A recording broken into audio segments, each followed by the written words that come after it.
Martin Kavanagh. I'm one of 8 children born in Dublin in Ireland, and at the age of 14 I decided I wanted to be a priest, a missionary, so I went to the SMA Junior Seminary.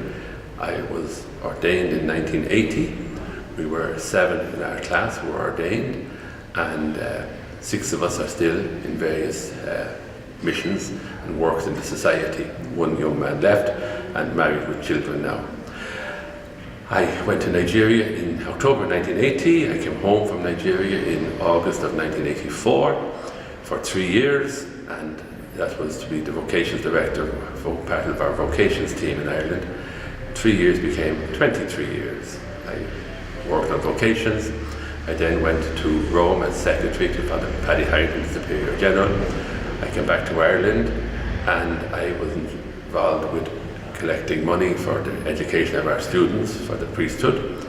And then Father Daniel Cardo, our Superior General at the time, brought me back to Rome as his secretary. I then remained as secretary to Father Kieran O'Reilly for his first term as Superior. So all in all, I spent 13 years in Rome. After a sabbatical, I went back to Nigeria for a year. So my missionary life can be summed up very quickly. 5 years in Africa out of 38.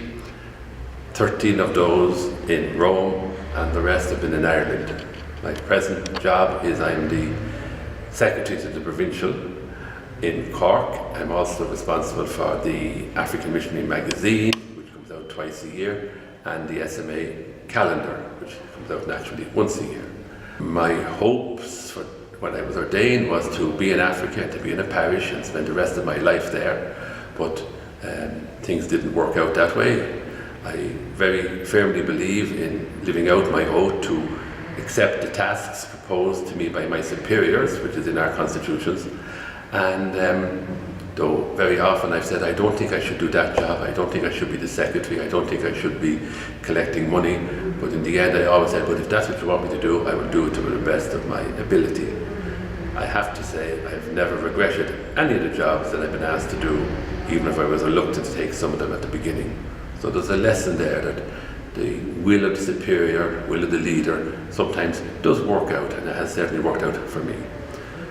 The hope for this assembly is that we will return to some of our roots. I do have a fear that there's a growing individualism, certainly in the wider world, but also has come into our society, and many confreres, they feel that they want to achieve their plans for mission, whereas the plan is the plan of Jesus Christ, and then within our society we make it our plan. And I would hope that this assembly will help us to make decisions that will bring us back to doing what the society wants us to do and not what we want to do for ourselves. I'd like to see us have a greater integration of lay people involved in our mission. We have all worked with massive, fantastically great people in our parishes, etc. So now we want to have lay people more integrally involved with our mission, coming on mission as partners in mission with us. So I enjoy here since I came, 1 week now, the family spirit. I was checking last night, of the 44 of us who are here for the assembly, I am in the top 10 eldest of the group, whereas always I was a young man. Now I realise. So it's great to see our young guys, especially from the foundations of the DFs, the district formation, and seeing them, expressing their views, having strong opinions and committed to the mission. So it's good to see it. It gives me energy, and hopefully together we'll make a good plan, and the coming 6 years will be fruitful for SMA, for the work of the church, and for each one of us too.